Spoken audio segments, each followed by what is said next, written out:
मैं आपका 8 बजे इस्लामाबाद पुलिस में मेरा इंस्टीट्यूट। तो रात को कैसी इंटरव्यू है आपकी?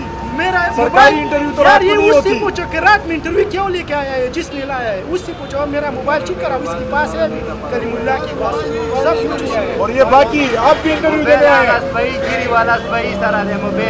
Zara voi nakhli kana kasam de tanina bumna u bosida zata wa na mutasabod da so yus pina zawana da shonza yus pina kutina zawana da so mobil wa nakhli kana so zon bud talo lawam chakur sara de mobil nur mu kumi tani ta bai zauta tayor zikr kun anda kir kuno nadi da kur kuno nadi da tul gariban khalikini wali zikr kun ha so cheta mo bai mobuzi खुदा का कुरकुना ने भी गुनाह खाल के नहीं वाली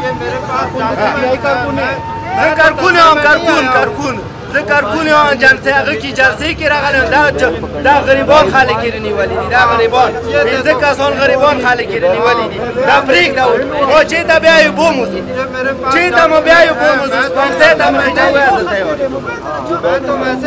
मैं तो इधर अपने काम के लिए आया हूँ। ये देखो मेरे पास तमाम डॉक्यूमेंट हर चीज़ है, तो फिर मुझे क्यों पकड़ा हुआ है? मैं तो धरने में नहीं हूँ, मैं तो आम शहरी हूँ। मैं गुजर रहा था, इधर से पकड़ लिया है मुझे।